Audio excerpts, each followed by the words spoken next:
একজন মানুষ যার হাতে ছিল ক্ষমতা, রাজত্ব, সম্মান, প্রতিপত্তি, আর একজন মানুষ যাকে সবাই পাগল বলে চিনত। কিন্তু সত্যের দৃষ্টিতে কে ছিল জ্ঞানী আর কে ছিল আসলে অজ্ঞ? আজ আমরা শুনব বাদশাহ হারুনুর রশিদ এবং বাহলুলের এক গভীর শিক্ষণীয় ঘটনা। সেই সময় ছিল বাদশাহ হারুনুর রশিদের শাসনামল। রাজ্য ছিল সমৃদ্ধ। অট্টালিকা, প্রাসাদ, সৈন্য, দাসদাসী, দুনিয়ার চোখে যা কিছু সফলতার চিহ্ন সবই ছিল তার হাতে। কিন্তু সেই একই শহরে বাস করতেন বাহলুল নামে এক ব্যক্তি। মানুষ তাকে দেখলে হাসত, কেউ তাকে গুরুত্ব দিত না। কারো কাছে তিনি ছিলেন অদ্ভুত, কারো কাছে সম্পূর্ণ পাগল।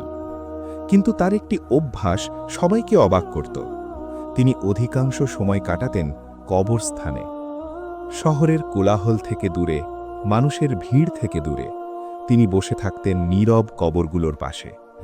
কখনো মাটির দিকে তাকিয়ে থাকতেন, কখনো দীর্ঘ শ্বাস ফেলতেন, কখনো যেন গভীর চিন্তায় ডুবে যেতেন। মানুষ ভাবত, এ লোকটা নিশ্চয়ই উন্মাদ। একদিন বাদশাহ হারুনুর রশিদ সেই পথ দিয়ে যাচ্ছিলেন। রাজকীয় শোভাযাত্রা, সামনে সৈন্য, পেছনে অনুচরবৃন্দ। হঠাৎ তার চোখে পড়ল এক ব্যক্তি কবরের পাশে বসে আছে।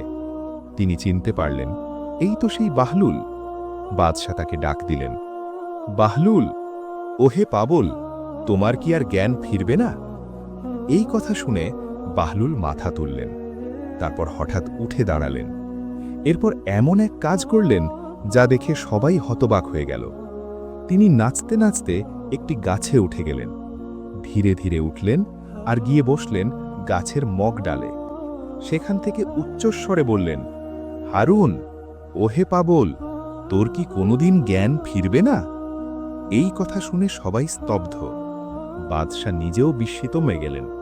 তিনি গাছের নিচে এসে বললেন, আমি পাগল না তুমি, যে সারাদিন কবরস্থানে বসে থাকে?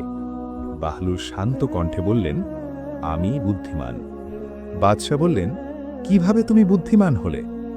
বাহলুল দূরের রাজপ্রাসাদের দিকে ইশারা করলেন। তারপর বললেন, আমি জানি এই রঙিন দালান, এই রাজপ্রাসাদ, এই সবই ক্ষণিকের আবাসস্থল। আজ আছে, কাল নেই। আর এই কবর, এটাই আমার স্থায়ী নিবাস। আমি যেখানে চিরদিন থাকব, আমি সেখানে বসে আছি। কিন্তু তুমি? তিনি একটু থামলেন, তারপর বললেন, তুমি ক্ষণস্থায়ী ঘরকে নিজের ঘর বানিয়েছ, আর স্থায়ী ঘরকে ভুলে আছো। তুমি এই দুনিয়াকে আঁকড়ে ধরেছ, আর আখিরাতকে এড়িয়ে চলছ। বলো এখন, আমাদের মধ্যে পাগল কে? এই কথা শুনে বাদশার অন্তর কেঁপে উঠল।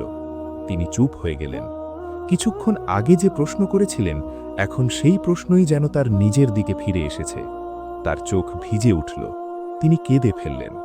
অশ্রু গড়িয়ে পড়ল তার দাড়ির ওপর। তিনি বললেন, খোদার কসম, তুমি সত্যবাদী। আমাকে আরও উপদেশ দাও। বাহলুল বললেন, উপদেশের জন্য আল্লাহর কিতাবই যথেষ্ট। তাকে শক্তভাবে আঁকড়ে ধরলেই মানুষ পথ হারায় না। বাদশাহ বললেন, তোমার কোনো অভাব থাকলে বলো, আমি তা পূরণ করব। বাহলুল বললেন, আমার 3টি অভাব আছে।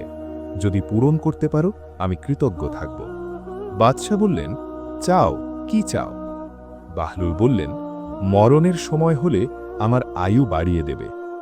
বাদশাহ মাথা নিচু করে বললেন, এটা আমার পক্ষে সম্ভব নয়। বাহলুল বললেন, আমাকে মৃত্যুর ফেরেশতা থেকে রক্ষা করবে। বাদশাহ বললেন, এটাও আমার পক্ষে সম্ভব নয়। বাহলুল বললেন, আমাকে জান্নাতে স্থান করে দেবে আর জাহান্নাম থেকে দূরে রাখবে। বাদশাহ নীরব হয়ে গেলেন। তারপর বললেন, এটাও আমার পক্ষে সম্ভব নয়। তখন বাহলুল বললেন, তবে জেনে রাখো, তুমি বাদশাহ নও, তুমিও অন্য কারোর অধীনস্থ। আমারও মালিক তিনি, তোমারও মালিক তিনি। এরপর তিনি আর কিছু চাইলেন না, শুধু দোয়া করলেন, আল্লাহ আমাদেরকে দুনিয়ার রং তামাশা ছেড়ে কবরের প্রস্তুতি নেওয়ার তৌফিক দান করুন, আমিন। ঘটনাটি আমাদের মনে করিয়ে দেয়, আমরা দুনিয়ার জন্য কত পরিকল্পনা করি, কিন্তু আখিরাতের জন্য কতটা প্রস্তুতি নেই। আমরা ঘর বানাই, কিন্তু চিরস্থায়ী ঘরের কথা ভুলে যাই। আমরা সময় ব্যয় করি মানুষের প্রশংসা পেতে, কিন্তু আল্লাহর সন্তুষ্টির কথা কতবার ভাবি? আজ আমরা নিজেকে প্রশ্ন করি, আমরা কি দুনিয়ার যাত্রী নাকি দুনিয়াতেই স্থায়ী হয়ে গেছি? আল্লাহ আমাদের সবাইকে সঠিক বুঝ দান করুন। আমিন।